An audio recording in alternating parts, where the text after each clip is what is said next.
أعوذ بالله من الشيطان الرجيم. بسم الله الرحمن الرحيم. إنما المؤمنون الذين إذا ذكر الله وجلت قلوبهم وإذا تليت عليهم آياته زادتهم إيمانا وعلى ربهم يتوكلون. أشهد أن لا إله إلا الله وأشهد أن محمدا عبده ورسوله. اللهم صل وسلم وبارك على سيدنا محمد الذي يقول من قام رمضان إيمانا واحتسابا غفر له ما تقدم من ذنبه.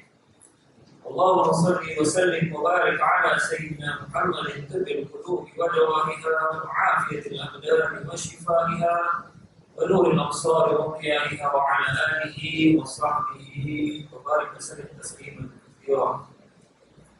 رب اشرح لي صدري ويسر لي أمري واحلل عقدة من لساني يفقهوا قولي. اللهم افتح لنا أبواب الخير وأبواب البركة وأبواب النعمة وأبواب الرزق وأبواب الصحة وأبواب السلامة وأبواب القوة وأبواب العلم وأبواب الجنة. Ya Allah, bukakanlah kepada kami segala pintu-pintu kebaikan, segala pintu-pintu keberkatan dan keselamatan. Ya Allah, bukakanlah kepada kami segala pintu-pintu rezeki-Mu, pintu-pintu kesehatan, dan bukakanlah kepada kami segala pintu-pintu syurga-Mu. Amin ya rabbal alamin. Tuan-tuan, para hadirin yang saya muliakan, Assalamualaikum warahmatullahi wabarakatuh. Alhamdulillah, marilah sama-sama kita memanjatkan kesyukuran kepada Allah Subhanahu wa taala dengan limpah rahmat-Nya dan kurnia-Nya. Alhamdulillah, kita dah dapat berpuasa selama 13 hari termasuk hari ini. Dan mudah-mudahan kita berdoa kepada Allah Subhanahu wa taala agar dapat disempurnakan ibadah puasa kita, insya-Allah cukup sehingga 29 atau 30 hari. InsyaAllah amin ya rabbal alamin. Baik para hadirin yang saya muliakan, saya ingin mengajak para hadirin untuk memikirkan ada dua perkara sebelum kita masuk pada tajuk berkenaan amalan penyelamat daripada azab neraka yang kita biasa belajar selepas solat Isyak setiap hari Jumaat. Baik, pertama berkenaan doa qunut yang dibaca oleh Syekh Imam kita tadi. Antaranya ialah kenapa kita berdoa qunut di waktu Isyak, lepas ini waktu akhir solat Isyak berjamaah tadi, maka terakhir, kerana kita tahu keadaan yang agak tidak menyenangkan di sekarang di Timur Tengah, mana ini masalah Palestin, masalah Syria, masalah Iraq, sekarang pula di Bahrain ini tak habis-habis. Jadi ada doa qunutnya, Allahumma irfa'anna al-bala wa 'anil muslimin dan qurab. Angkat Allah, maknanya ya Allah angkatlah daripada kami ini segala bala dan di antara apa yang musibah yang menimpa umat Islam. Jadi sebab itu pada permulaan tadi saya membaca ayat Al-Quran yang berbunyi Bismillahirrahmanirrahim. Innamal mu'minuna alladzina idza dzukirallah wajilat qulubuhum. Yang bermaksud orang-orang yang beriman ini, apabila disebut nama Allah Ta'ala akan bergetar hati. Ini perlu saya katakan, ini berkenaan sifat berasa yang ada dengan sifat rasa ini menimbulkan rasa perasaan, dan dari perasaan menimbulkan rasa kesedaran dan keinsafan dan kepedulian kita berhati. Jadi saya nak mengajak para hadirin untuk kita membicarakan sedikit tentang sifat rasa hati yang mana akan menimbulkan rasa perasaan yang baik dan menimbulkan rasa kesedaran. Saya nak masuk terlebih berkenaan dari apa yang berlaku Palestin dan sebagainya. Mudah-mudahan Allah Ta'ala bantulah umat Islam di sana. Dan ini satu perkara yang perlu kita ambil berat. Inilah saya katakan kepedulian. Kita ambil berat apa-apa yang berlaku. Dan antara orang yang beriman ni, dia cepat rasa, perasaannya sensitif. Ini sepatutnya orang beriman. Sebut nama Allah, rasa tergetar jiwa. Tapi agak-agak kita ni macam mana para hadirin, para jemaah sekalian? Agak-agak kalau sebut nama Allah, Allah Akbar. Apa perasaan kita? Nak tanya ni. Sebab Allah Ta'ala mengatakan firman, sesungguhnya orang yang beriman itu apabila disebut nama Allah bergetar jiwa. Dan apabila dibacakan ayat-ayat Allah, dibacakan ayat Quran, bertambah iman dia. Ini orang beriman. Jadi kalau kita ada masalah dengan sifat rasa, perasaan, nama-nama Allah ataupun apa yang berlaku di diri kita, ini kita perlu berbetulkan di sini. Jadi sifat rasa ni, satu lagi saya tertarik dengan ayat ni. Rasa ni ialah ada seorang hamba Allah memberikan nasihat pada saya, apakah nasihat itu bagus? Sifat rasa juga, iaitu ketika berbuka puasa atau ketika makan. Kalau kita inginkan hati kita ni, menghidupkan hati ni supaya rasakan kebesaran Allah ni juga, apabila kita buka puasa atau kita makan kerana rasa, bukan kerana kenyang. Ini pada hati kita faham. Ini sebenarnya makan kerana rasa, bukan kerana kenyang. Sebab kita ni kalau makan kerana rasa, bayangkan waktu buka puasa, kita mula-mula sekali, dia bagi mereka yang haus sangat, dia minum, contohnya dekat masjid ada air bandung. Apa rasa kita ni air bandung? Kalau kita makan untuk rasa, kita minum, Masya Allah, sedap air bandung ni. Siapa yang buat air bandung? Daripada mana datang sedap air bandung? Masuk mulut sedap. Jadi kita minum pelan-pelan. Walaupun tengok kat depan tu, tong tu dah tinggal sikit air bandung. Tapi kita minum. Kalau orang yang nak minum kerana kenyang, yang ini belum habis, kita dah tengok depan tu. Cepat-cepat kita beri.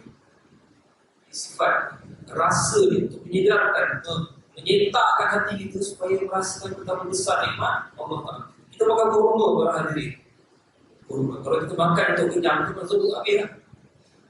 Sebab tu orang order teh pun kat kedai, kalau nak kenyang, dia order teh gajah. Kalau nak Milo Giant contohnya. Tapi kalau orang yang nak merasa dia minum, dia sentiasa berfikir, nikmatnya makanan ni. Nikmatnya kurma. Daripada mana sedapnya kurma ni? Daripada pokok kita ada keluarkan manis. Daripada daun pokok kurma kita ada tanah. Dia manis. Manis tu kan? Sehingga kan para doktor mengatakan kalau orang yang ada kencing manis pun, kalau makan kurma, tak apa-apa. Kan beli. Sebab gula dalam kurma ni, dia tidak pergi ke darah, dia terus jadi tenaga.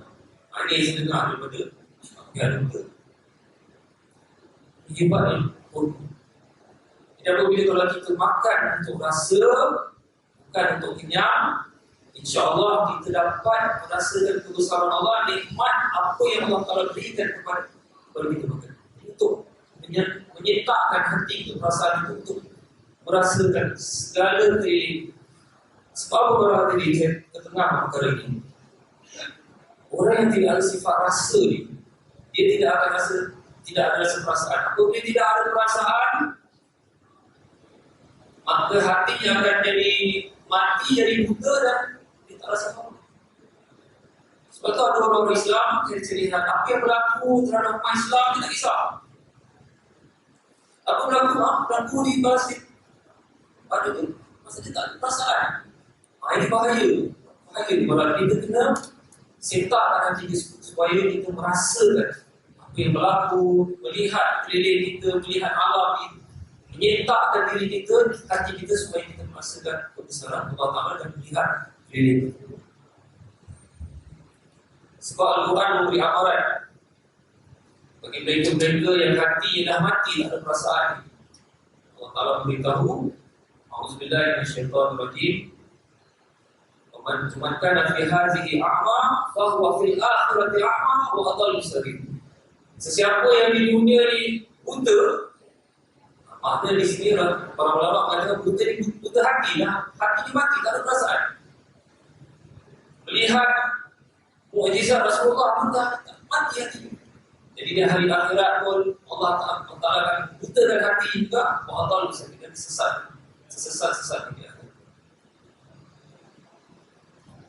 Jadi sebab itu kita kenalah didik diri kita ini supaya Sebagaimana ayat Al-Quran yang menyebut, ya, sesungguhnya orang-orang yang beriman ini ialah apabila disebut nama Allah tersentak, bergetar jiwa dan hati. InsyaAllah mudah-mudahan kita cuba, dan di antara cara-caranya untuk mendidik hati kita ni supaya dapat merasakan nikmat Allah, merasakan kebesaran Allah, antaranya makan kita bersyukur, merasakan nikmat Allah. Dan di antaranya juga sebagaimana minggu lepas saya terangkan, iaitu menangis. Menangis di antara cara-cara yang terbaik untuk melunakkan hati kita ini untuk merasakan kenikmatan iman itu.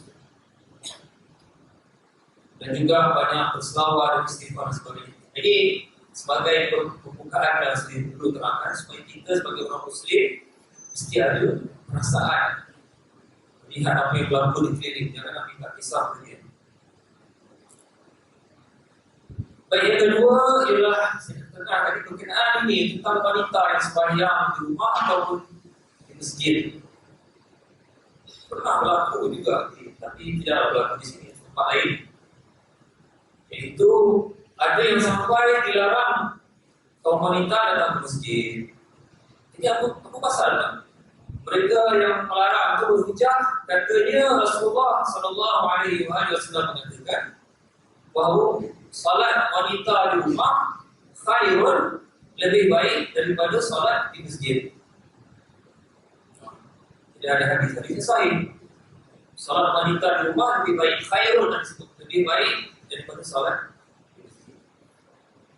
Tuan-tuan yang saya hormati, apabila kita membaca satu dua hadis baginda, kita terus tak boleh letakkan hukum fikih.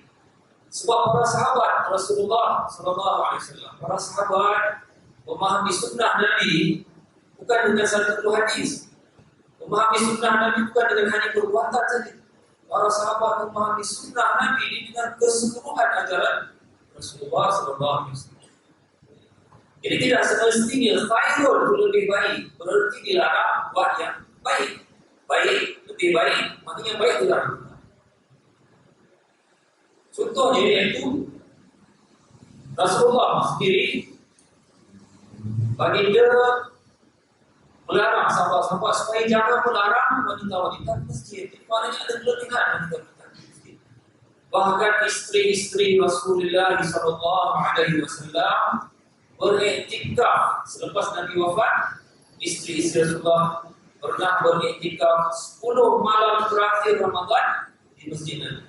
Iktikaf di 10 hari terakhir. Tak mau masjid. Orang uzur baru keluar. Jadi kalau ada iktikaf maknanya apa?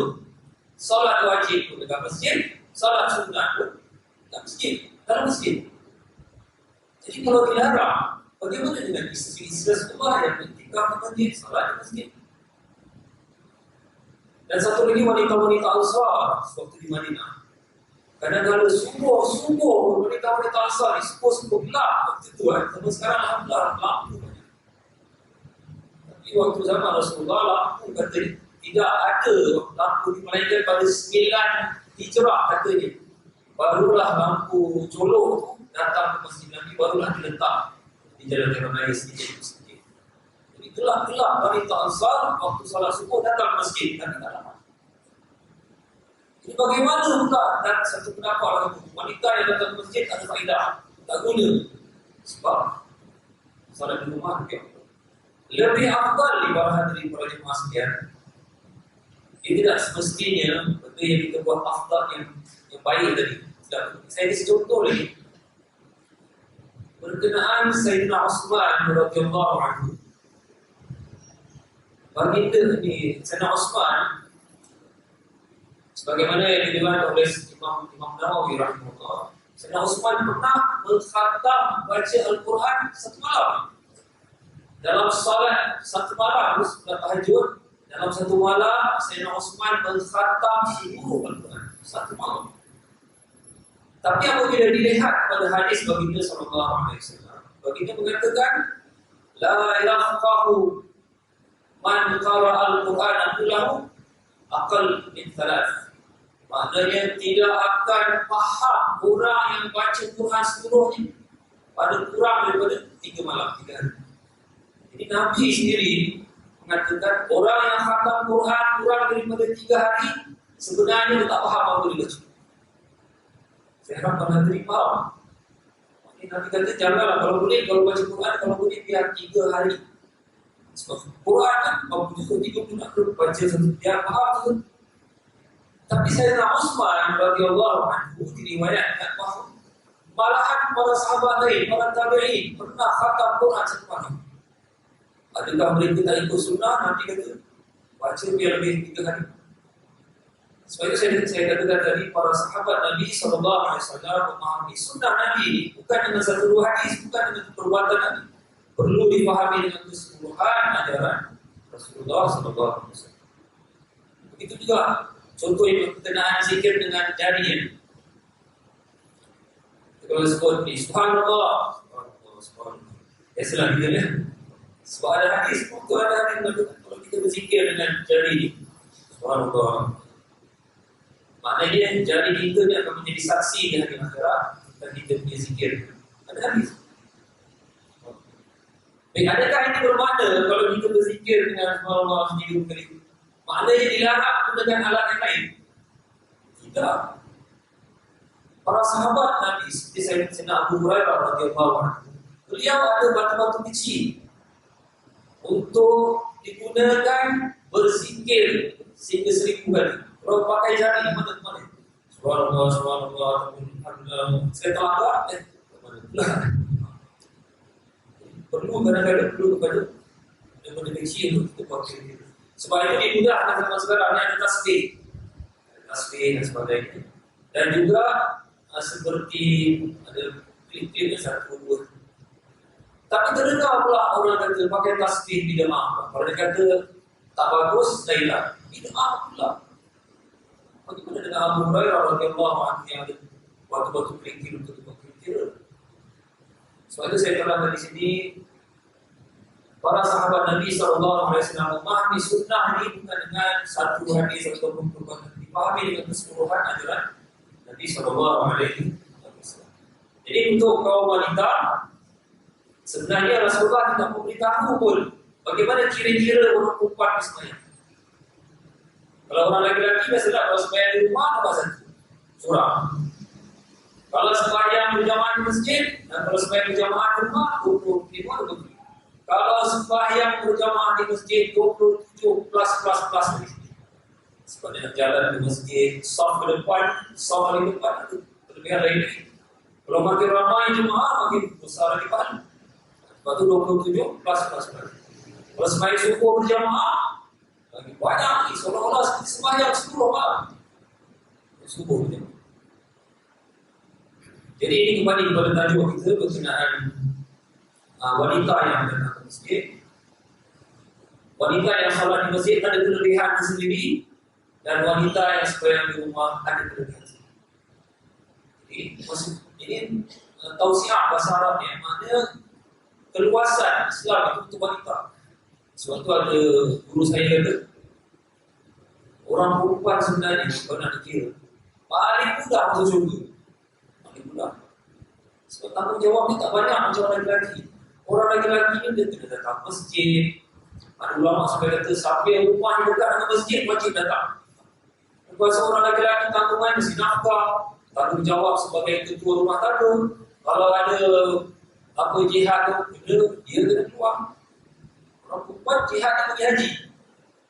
Dan tanggungjawabnya banyak pada suami. Dan kalau suaminya reda pada isteri, kadang-kadang lebih hebat wanita ni daripada lelaki soleh. Sebab wanita salihah yang suami yang reda, kalau dia meninggal, isteri meninggal, dibuka akan segala pintu syurga. Hebat orang perempuan. Tak tahulah akhirat dan betul Nabi kata ramai pula wanita dalam neraka. Wanita ramai dalam neraka. Allah. Ini berkenaan kaum wanita jadi tak apa datang masjid solat subuh lagi. Para golongan Ansar, wanita Ansar datang subuh masjid gelap-gelap. Sekarang rumah ni ramai di masjid tidak. Dan sebelum saya masuk berkenaan iktikaf, satu lagi berkenaan zikir Di sini tidak dibaca, tapi di sini lain dibaca, yaitu asyhadu an la ilaha illallah astaghfirullah nas'alukal jannata wa na'udzu bika minan nar. Asyhadu an la ilaha illallah astaghfirullah nas'alukal jannata wa na'udzu bika minan nar. Mungkin tadi saya ada atau tersiap dengar atau mungkin salah zuhurnya. Sebenarnya zikir ini bagus. Cuma tak sepatutnya hanya dibaca bulan Ramadan. Sebenarnya boleh dibaca bila-bila masa. Setelah Ramadan, sebelum Ramadan baca. Sebab dia mengumpulkan 4 perkara. Pertama, syahadah. Asyhadu an la ilaha illallah. Sebagai kita punya kunci untuk masuk syurga di syahadah. Asyhadu an la ilaha illallah itu kunci masuk syurga. Kedua, astaghfirullah. Minggu lepas saya terangkan akan banyak lipat tentang kelebihan orang yang mengucapkan astaghfirullah. Kita punya zikir munajat juga. Astaghfirullah Rabbal Baraya. Sedap. Kalau tipis dia betul. Astaghfirullah. Dan ini nas'alukal jannata wa na'udzu bika minan nar. Ya Allah, kami meminta, mengharapkan kepada-Mu, Ya Allah, syurga-Mu, dan kami berlindung dengan mengharapkan kepada-Mu daripada api neraka. Tahu tak orang ada kelebihan baca? Mungkin saya dah mengajar sebelum ini, dan terangkan mungkin ada yang tidak hadir. Kelebihannya ada hadis baginda sallallahu alaihi wasallam yang menyebut, man sa'alallahu al-jannah. Sesiapa yang meminta kepada Allah syurga 3 kali, maka syurga akan berkata, Ya Allah, hamba-Mu ini meminta kepada syurga, masukkanlah hamba ini ke dalam syurga. Syurga minta kepada. Dan kemudian kita berlindung pada Allah daripada neraka. Kalau kita minta, Ya Allah, kami berlindung daripada api neraka 3 kali, neraka pun bilang, Ya Allah, hamba ini minta supaya dilindungkan dia daripada neraka. Lindungkanlah dia daripada neraka. Hadis sahih. Jadi sedar atau tak sedar kita baca zikir ni, syurga pun minta untuk kita. Dan kita berlindung kepada Allah daripada neraka. Neraka pun minta kepada Allah supaya jangan dimasukkan hamba ke dalam neraka. Bagus macam ni. Asyhadu an la ilaha illallah astaghfirullah nas'alukal jannah wa na'udzu bika minan nar. Sebenarnya boleh dibaca selepas Ramadan, sebelum Ramadan. Cuma tak tahulah, mungkin dikhususkan lebih pada bulan Ramadan. Di semua bulan Ramadan kita tahu digandakan amalan itu. Pahala kita pada bulan Ramadan digandakan. Jadi mungkin dikhususkan dari luar, mungkin kerana macam takbir raya lah. Takbir raya. Allahu Akbar, Allahu Akbar. Khusus. Padahal takbir yang kita baca dia sebenarnya waktu peperangan Ahzab itu. Dibaca Rasulullah, jadi digunakan ini juga untuk hari raya. Jadi sebenarnya boleh dibaca hari raya. Beberapa surah itu dibaca sebenarnya. Dan dikhususkan memang Rasulullah baca untuk hari raya. Kalau untuk kemenangan orang Islam pun boleh dibaca juga. Kemenangan, peperangan dan sebagainya. Jadi inilah berkenaan dengan zikir dari nas'alukal jannah, Ya Allah menuju syurga. Begitu juga di radio. Saya masuk sikit berkenaan di radio ni. Selepas azan, nanti kan ada doa munajat orang Mesir daripada dulu. Sebab tu mak bapak saya masih hidup. Waktu saya dah lahir, dengan kata dah berubah. Ya Karimu Ya Halimu Ya Ghafur Ya Rahim. Itu Asma'ul Husna. Zikir Asma'ul Husna bagus dia. Tapi kenapa dikhususkan Ramadan itu? Pasal nak rasa dia punya Ramadan ni. Kalau dah dibaca sebelum Ramadan, lepas rasa keistimewaan Ramadan tu macam tu lah. Istimewa. Sebab boleh dibaca dia. Pernah satu ketika nak ubah, orang komplain. Oh, tak boleh. Datang balik ke zikir Mesir. Ini sebenarnya yang baca tu orang Mesir. Sampai sekarang. Okay, saya kalau meninggal pun, sampai anak cucu pun dengar itu. Dah memang sedap untuk orang muda. Baik, kita masuk para hadirin yang saya hormati sekalian, ini berkenaan kitab. Di mana pada buku lepas saya terangkan bahawa Rasulullah SAW ada memberitahu antara amalan yang boleh menyelamatkan kita daripada azab neraka dengan lafaz. Rasulullah melafazkan sendiri, yaitu iktikaf. Man i'takafa yawman ibtigha'a mardatillah, sesiapa yang iktikaf satu hari, kena satu hari, niat kerana keredaan Allah Ta'ala, maka Allah akan menjauhkan hamba ini daripada neraka sejauh 3 parit. Khandak lagi, khandak. Dan satu parit itu jauhnya antara timur dengan barat. Ini sebagai perumpamaan saja. Maksudnya Allah Ta'ala menjauhkan hamba Allah ini daripada neraka sejauh mungkin. Ini kelebihan iktikaf satu hari. Jadi kita cuba. Saya nasihat untuk diri saya juga dan para hadirin, memandangkan hadis ini telah dihukumkan sahih oleh Imam Al-Haythami, seorang ulama hadis, dan diriwayatkan oleh Imam Tabrani. Dan sebagaimana ada juga terdengar orang kata tak ada hadis sahih tentang kelebihan iktikaf. Ada saya dengar kata tak ada hadis sahih tentang kelebihan iktikaf. Ini tak betul, sebab saya terangkan tadi hadis riwayat Imam Tabrani dan disahihkan oleh Imam Al-Haythami dan ulama lain. Ada hadis sahih. Jadi saya nasihatkan untuk diri saya dan para hadirin kita cuba satu hari, ataupun bagi mereka yang mungkin susah, tak biasa iktikaf satu hari di masjid. Kalau bola tak apa iktikaf. Brazil pada hari ini. Setengah hari, cukup setengah hari. Kita mulakan dengan pada malam-malam terakhir kita cuba selepas berbuka ataupun selepas ini subuh. Sebenarnya subuh berjamaah di masjid, bermula daripada subuh tu sampai buka puasa maghrib. Okey tak? Badan kita serasi tak? Kalau nampak macam okey, kenapa tak sambung lagi sampai subuh? Agak kalau tak boleh, mandi juga. Nampak sepas pelan-pelan sikit kan? Inna Allah la yaman hatta taqul. Rasulullah mengatakan, alaikum minal a'mal, kamu buatlah benda-benda sunat ni, benda-benda yang kamu boleh buat pelan-pelan. Kerana sesungguhnya Allah tidak jemu, melainkan kamu nanti yang jemu. Allah Ta'ala tak jemu untuk ibadah juga. Tapi takut kita yang jemu yang jelak. Pasal apa? Belum apa-apa dah. Dah 100 meter dari sikit pelan-pelan. Setengah hari, satu hari. Di sini minggu lepas saya tak terangkan berkenaan perbezaan pandangan ulama muda berkenaan berapa lama yang sepatutnya orang-orang itu perlu iktikaf dan adakah perlu dia berpuasa. Ini perbezaan besar. Sebab itu para hadirin yang saya muliakan, apabila ulama berbeza pendapat, kita perlu ada rasa hormat.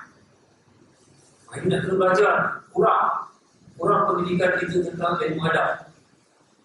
Apabila kita yang fanatik ke satu pendapat, kita tuduh yang lain pula salah, bid'ah dan sebagainya. Cara yang ini sahabat-sahabat tak ajar macam ini. Sahabat-sahabat orang ulama agama mengajar kita rasa hormat kepada ulama lain yang berbeza pendapat. Saya nak terangkan di sini. Ada sebuah ulama yang mengatakan mesti ataupun dikatakan sebagai sesuatu yang perlu siapa-siapa yang nak iktikaf kena puasa. Ada ramai ulama kata gitu. Siapa-siapa yang nak iktikaf kena puasa. Apa dalilnya? Mereka berhujah bahawa Rasulullah SAW tidak pernah beriktikaf melainkan baginda berpuasa. Ini hujah itu. Nabi tidak pernah beriktikaf melainkan Nabi berpuasa. Dan Nabi selalu beriktikaf pada akhir Ramadan, 10 hari. Ini hujah. Hujah kuat ke tidak? Ya. Tapi ulama yang lain ramai juga. Mereka kata bahawa tidak wajib, tidak perlu. Siapa-siapa yang nak iktikaf tak perlu berpuasa. Puasa ni hanya afdaliyah.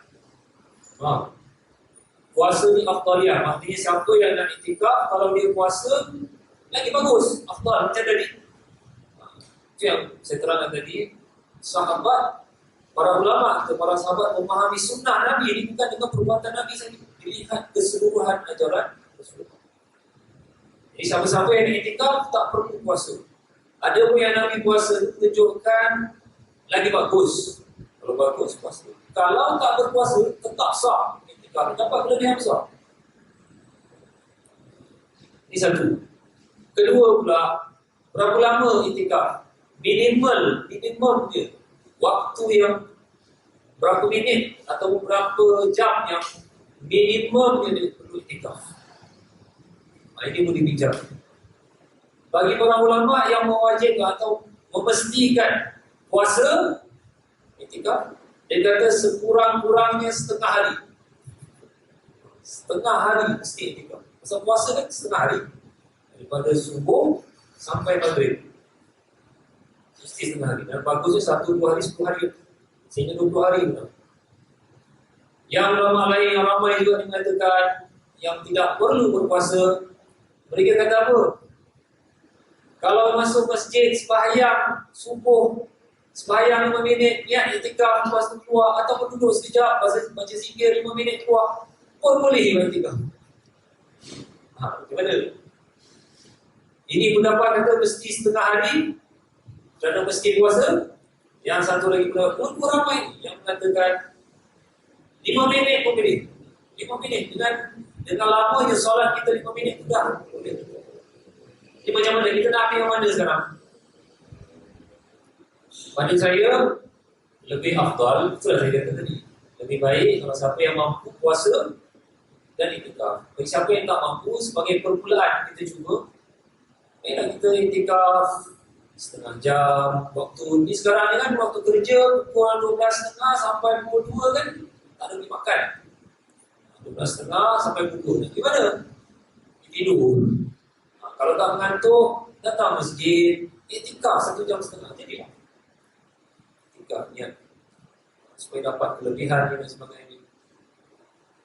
Satu lagi soalan para hadirin yang saya berikan, saya hormati, ini berkenaan iktikaf. Kenapa? Soalan yang penting kan? Kenapa Rasulullah SAW menyebut orang yang iktikaf itu kelebihan besar ni? Jawapan dia berapa? Kenapa? Soalan penting. Jawapan Allah pada pendapat saya, sebab ini menunjukkan hamba Allah ini yang iktikaf di masjid, menunjukkan bahawa dia lebih mencintai Allah, lebih mengutamakan Allah daripada benda lain di dunia ni. Sebab Singapura, contohlah saya berikan Singapura, macam-macam tempat boleh pergi sekarang. Nak pergi yang Marina Bay yang atas ada, nak iktikaf situ daripada makan buka puasa sampai besok, boleh pula nak iktikaf itu. Wah, simpang. Sewa hotel lagi pilih. Tapi tidak, hamba Allah ni dia sanggup datang Masjid Qasim, dia sanggup datang Masjid Khalid. Saya sebut Masjid Khalid masa makan itu sedap. Masjid Khalid terkenal. Sanggup datang Masjid Khalid daripada pergi tempat-tempat sana yang walaupun halal nak pergi tempat sana, tapi dia lebihkan pergi masjid iktikaf. Tujuan kenapa? Beliau lebih nakkan Allah Ta'ala daripada yang lain. Ini tunjukkan kelebihan orang yang iktikaf. Ikhlas itu. Singapura di mana tempat? Sekarang dah ada pula ni tempat apa? Ini Garden Bay. Garden, saya belum pernah pergi. Garden Bay katanya banyak bunga-bunga, ada dia punya bangunan tu dalam dan aircon, macam-macam bunga ni. Kena bayar $20. Atau sekarang masih 20. Dah 30. Sini kan sebelum naik. Tapi tak pergi. Tak apalah bulan Ramadan ni kita pergilah tengok-tengok. Iktikaf juga. nak lebihkan Allah Ta'ala daripada itu. Tengok wayang. Cerita budak-budak suka tengok transform. Masjid juga. Ni. Jadi ini menunjukkan bahawa orang yang lebihkan iktikaf daripada pergi tempat-tempat lain, menunjukkan apa? Hatinya lebih terpaut kepada Allah Ta'ala. Lebih menginginkan, mendekatkan diri kepada Allah Ta'ala. Sebab itu ada hadis menyebut, sesiapa yang datang kepada Allah berjalan, Allah Ta'ala akan datang kepada dia dengan berlari. Ini perumpamaan. Bukan Tuhan itu berlari, maknanya Tuhan lagi datang cepat lagi. Apabila hamba-Nya datang berlari kepada Allah, Allah Ta'ala akan datang lebih cepat. Tuhan sayang kepada kita. Kalau kita lebih dekat kepada Allah, lebih dekat Allah Ta'ala daripada yang lain.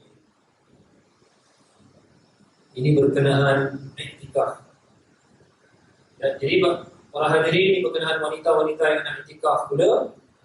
Kalau dah ada suami, minta izin lah. Dan suami pula, kalau dah izinkan isteri pergi iktikaf, suami pun sama-sama lah. Kalau boleh. Tapi isteri bilang, tak apalah, abang jaga anak kat rumah, saya nak iktikaf.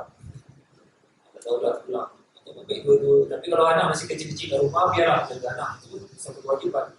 Suami pergi iktikaf dan sebagainya. Dan iktikaf juga, kalau di Singapura ni, sejauh ni tak ada surau lagi. Saya rasa dah tak ada. Mungkin surau kecil-kecil di Parkway adalah bilik kecil dijadikan surau. Tapi ramai ulama mengatakan kalau nak iktikaf tu sebaik-baiknya masjid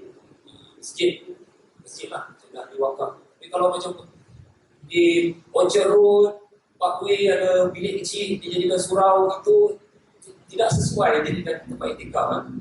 Walaupun ada ulama kata boleh surau, tapi surau yang dimaksud surau yang besar. Macam di Malaysia tu ada satu surau besar. Surau besar, tapi tidak dipanggil masjid. Kalau surau macam itu, insyaAllah ada ulama membolehkan iktikaf di surau. Jadi inilah para hadirin yang saya hormati, yang saya muliakan, amalan penyelamat daripada azab neraka iaitu iktikaf. Kita cubalah, pelan-pelan. Kalau kita datang kepada Allah, saya terangkan kita datang dengan perlahan, Allah Ta'ala datang dengan berani. Kalau kita datang berani, Allah datang lagi kepada kita. Suka kepada kita. Berkenaan iktikaf. Dan satu lagi saya nak terangkan minggu lepas, satu lagi amalan penyelamat daripada azab neraka yang dalam bincang ini bukunya amalan penyelamat daripada azab neraka. Dia dapat di kedai-kedai lah, amalan penyelamat daripada azab neraka. Satu lagi kita cuba pada malam-malam terakhir Ramadan ni menitiskan air mata. Cuba menangis, cuba. Sebab Nabi mengatakan alaihi salatu wassalam, La yalijun nar man baka min khasyatillah. Tidak akan masuk neraka orang yang menangis kerana Allah. Hatta ya'uda al-laban fi tarq.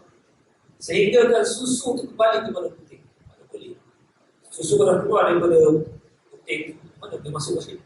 Mustahil nangis. Dan nangis insya-Allah kita boleh lihat bagaimana kita ambil contoh Rasulullah alaihi salatu wasallam. Bagaimana Rasulullah menangis? Berlepas saya tak terangkan. Antara sebab-sebab yang Nabi menangis ni apabila dibacakan ayat-ayat tertentu yang berkaitan dengan Rasulullah. Itu kadang-kadang Nabi menangis. Contohnya dalam surah An-Nisa, tidak silap saya ayat 40 atau 45. Apabila Rasulullah mengesyorkan, mengajar, wahai Abdullah bin Mas'ud. Wahai Abdullah bin Mas'ud, bacakanlah surah Al-Quran untuk kita ni, ada sahabat-sahabat lain. Jadi Abdullah bin Mas'ud tadi, ya Rasulullah, setengah sikit ni. Jadi Abdullah bin Mas'ud kata, ya Rasulullah, tidakkah Al-Quran diturunkan kepada kamu? Jadi Rasulullah mengatakan, wahai Abdullah, saya lebih suka orang lain baca dan saya suka kamu baca Al-Quran. Jadi Abdullah bin Mas'ud baca surah An-Nisa, baca ayat pertama sampai pada ayat yang 40, kita selesai. فَكَيْفَ إِذَا بِسْمِلَّهِ فَكَيْفَ إِذَا جِئْنَا مِنْ كُلِّ أُمَّةٍ بِشَهِيدٍ وَجِئْنَا بِكَ عَلَى هَؤُلَاءِ شَهِيدًا. Maksudnya, bagaimanakah keadaan nanti apabila setiap umat dibawakan saksi, setiap umat ada saksi, iaitu para nabi, Dan bagaimana pula kamu wahai Muhammad, kamu akan menjadi saksi kepada seluruh umat. Kaifa idza ji'na min kulli ummatin bi syahid wa ji'na bika 'ala haula'i syahida. Sampai situ Rasulullah kata, wahai Abdullah, yakfi. Wahai Abdullah, cukup.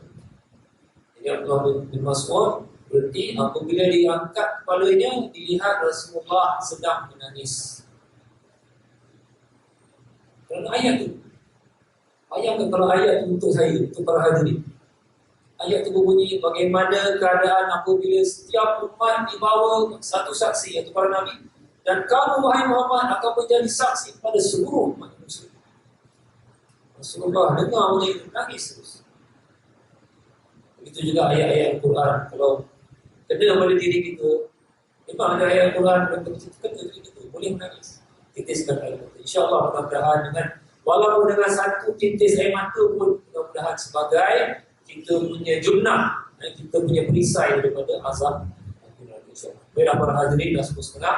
Mudah-mudahan Allah Subhanahu Wa Taala berkati amal ibadah kita, diterima segala puasa kita, solat kita, rukuk kita.